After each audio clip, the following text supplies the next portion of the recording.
Hello friends, welcome to tricks type.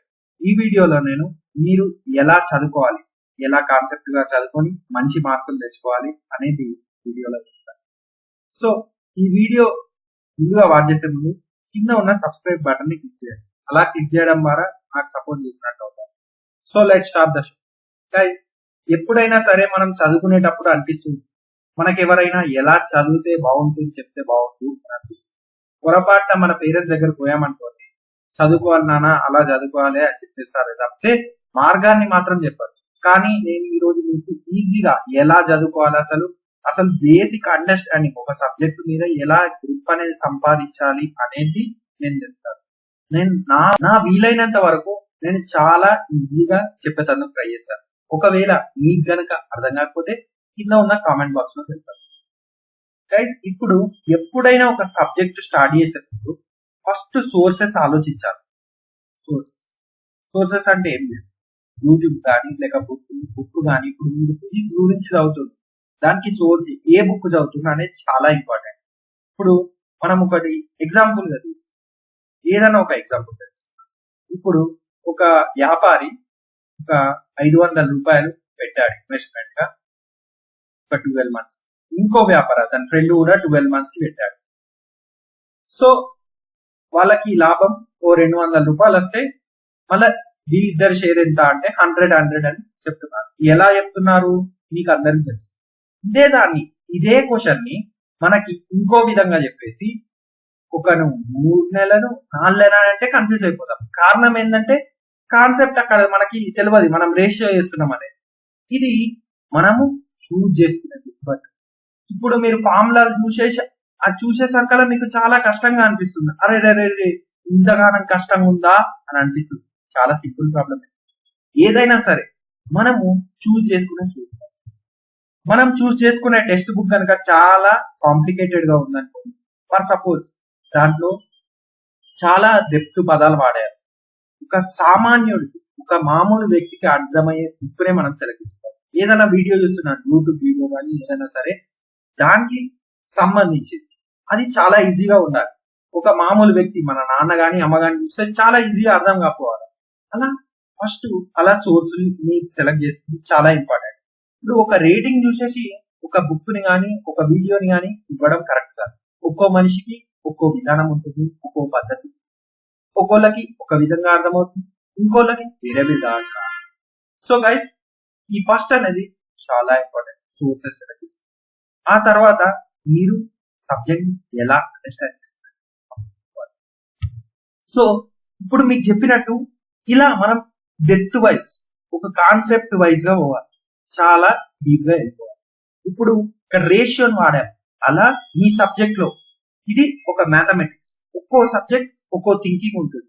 ఇప్పుడు మామూలుగా 3+4 ఎంత అంటే అది కూడా తెలియదు అని అనుకుంటాం. కానీ మామూలుగా మనం ఏం చేస్తాం, 3 జాంపన్లు అనుకోండి, 4 నిమ్మకాయలు అనుకోండి, ఏదన్నా అనుకోండి, అట్లా ఫ్రూట్స్. అట్లా మీ ఈజీ విధంగా ఎలా ఆలోచించాలి, ఒక సబ్జెక్ట్ ని ఎలా డీల్ చేయాలనేది ఇంపార్టెంట్. ఇప్పుడు హిస్టరీ తీసుకుందాం. మనం సపోజ్ హిస్టరీ తీసుకుంటే మనం ఎలా గుర్తుపెట్టుకోవాలంటే దాన్ని కథల రూపంలో గుర్తుపెట్టుకుంటే చాలా బాగుంటుంది.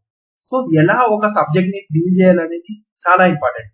ఒక్కో సబ్జెక్ట్ ని ఒక్కో విధానంలో తీయాలి. సైన్స్ అనుకోండి అనలిటికల్ గా డీల్ చేయాలి. మ్యాథ్స్ అనుకోండి దాని తగ్గట్టు మనం మామూలు జనరల్ క్యాలిక్యులేషన్స్ ఎలా చేస్తామో అలా చేయాలి. నెక్స్ట్ థర్డ్, మనం టైం మేనేజ్మెంట్ అనేది చాలా ఇంపార్టెంట్.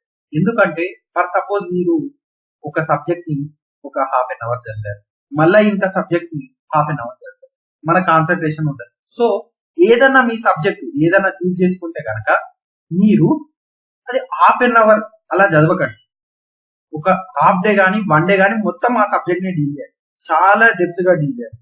దాదాపు ఒక 10 గంటలు దాని మీద కూర్చున్నా పర్వాలేదు. ఎందుకంటే మన మైండ్ ఎప్పుడైనా అని కాన్సన్ట్రేషన్ కి చాలా డీప్ గా వెళ్ళిపోయిందంటే మనల్ని ఎవరు ఆపలేరు. అందుకనే మనం ఎప్పుడైనా సరే ఫస్ట్ ఒక 6 గంటలు ఒక సబ్జెక్ట్ పెట్టి 3 గంటలు ఒక సబ్జెక్ట్ పెట్టుకుంటే మిగతా 3 గంటలు అలా. సపోజ్ ఈ రోజు ఇంగ్లీష్, హిందీ, తెలుగు ఏదైనా ఉందనుకో, అలా 3. ఇప్పుడు ఇంజనీరింగ్ వాళ్ళే అనుకోండి, ఈ రోజు ఒక 3. అలా ఒక టైం మేనేజ్మెంట్, ఒక కరెక్ట్ ఈ టైం నుంచి ఈ టైం చేయాలి, 4 గంటలు ఇది, ఒక 4 hours రేపు అది అలా అనేది చాలా ఇంపార్టెంట్ లైఫ్ అనేది. ఇంకోటి ఏంటంటే మనము అంతా చదువుకొని ఒక్కసారి ప్రాక్టీస్ చేయకపోతే, ఇప్పుడు ఒక ఎగ్జాంపుల్ తీసుకుందాం. మనం ప్రోగ్రామ్ ఒకటి ఏదన్నా ఒక ప్రోగ్రామ్ తీసుకుందాం. ఆ ప్రోగ్రామ్ ని మనం కోడ్ ని చాలా బట్టి పట్టేసాం, ఏదో చేసేసాం. కానీ ఏమవుతుంది, మనకి ఎగ్జామ్ లో మార్కులు రావచ్చు, కానీ కాన్సెప్ట్ వైజ్ రేపు చాలా కొన్ని కొత్త కాన్సెప్ట్లు వస్తాయి, కొన్ని వస్తూనే ఉంటాయి. అలా వస్తే మనకు కాంప్లికేటెడ్ గా అనిపిస్తుంది. సో ఇప్పుడు బట్టి పట్టదు. సో అందుకని చెప్పేది ఏమిటంటే దాన్ని ప్రాక్టీస్ చేయండి, అర్థం చేసుకునే దాన్ని ట్రై చేయండి. స్టార్టింగ్ 2 నిమిషాల్లోనే ఏదైనా ఉంటుంది కాన్సెప్ట్, ఆ తర్వాత నీకు చాలా సులువైపోతుంది. ఫస్ట్ 2-3 మినిట్స్ చాలా ఓపికగా వినాలి.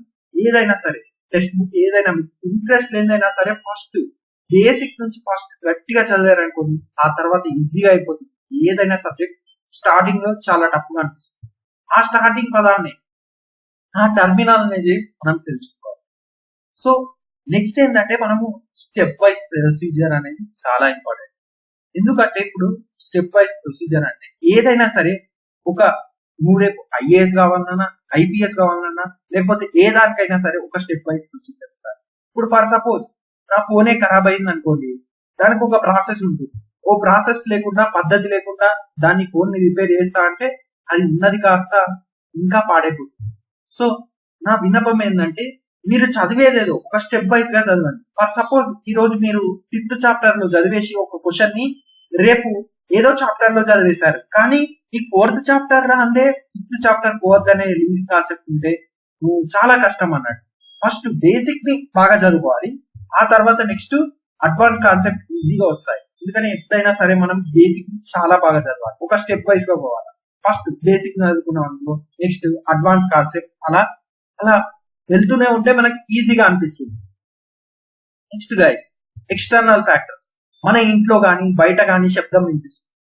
మీకు తోచినంత వరకు, ఇప్పుడు మీ ఇంట్లో ఫర్ సపోజ్ ఒక్కటే రూమ్ ఉంది అనుకోండి, దాంట్లోనే ఒక విధంగా ఒక చిన్నగా మీరు ఇప్పుడు ఫర్ సపోజ్ మీ ఇంట్లో చాలా డిస్టర్బెన్స్ ఉంది అనుకోండి, ఏదైనా ఇయర్ బడ్స్ తీసుకొని చెవులో పెట్టేసుకొని మీకంటూ సపరేట్ గా ఒక రూమ్ అంటూ తయారు చేసుకోవాలంటే అట్లా చేసుకొని మీరు దాంట్లో చదువుకొని అట్లా ఒక ఎక్స్టర్నల్ ఫ్యాక్టర్స్ నుంచి మనం డివైడ్ అవ్వడం చేయాలి. అలా చేస్తే ఏమవుతుందంటే మనకి ఈ శబ్దాలు మనకి ఏదైనా సరే దానివల్ల అసలు మనకు ప్రభావం చూపించాలి. సో లాస్ట్ గైస్, ఇది మాత్రం చాలా ఇంపార్టెంట్. చాలా మంది ఏమనుకుంటామంటే మనకి కాన్ఫిడెన్స్ లేకపోవడం వల్లే చాలా మంది క్రాక్ చేయలేకపోతారు. మేము ఎందుకు పనికిరాము అని వేరే వాళ్ళు చెప్పింది మాదే భావం అనుకొని మేము చేయలేకుండా ఉంటాం. గైస్ ప్రతి ఒక్కరికి ఏదో ఒక టాలెంట్ ఉంటుంది. అది మీరు తెలుసుకొని మీరు ఈ స్టెప్ వైజ్ ప్రొసీజర్స్ కనుక ఫాలో అయినట్టయితే మీరు ఖచ్చితంగా మీ గమ్యాన్ని తెలుసుకోవచ్చు. ఇంకోటి ఏంటంటే గైస్, చాలా మందికి ఏమనిపిస్తుంది అంటే కాన్సన్ట్రేషన్ లేదు అని అనిపిస్తుంది. ఎప్పుడైనా సరే 10th క్లాస్ వరకు కరెక్ట్ గా బేసిక్ చదవాలి, ఆ తర్వాత నీకు ఇష్టం వచ్చిన కోర్స్ ని సెలెక్ట్ చేసుకోవాలి. ఎందుకంటే ఫర్ సపోజ్ నీకు ఇష్టం లేకుండా తీసుకున్నామంటే ఇలా కాన్సన్ట్రేట్ చేయలేదు. ఇదే గైస్, ఈ మెథడ్స్ కనుక మీరు ఉపయోగించినట్లయితే ఖచ్చితంగా మీరు ఒక బెస్ట్ స్టూడెంట్, మంచి మార్కులు తెచ్చుకోగలుగుతారు. మీకు కనుక ఈ వీడియో నచ్చినట్లయితే కింద ఉన్న సబ్స్క్రైబ్ బటన్ క్లిక్ చేయండి, లైక్ చేయండి. Thanks guys.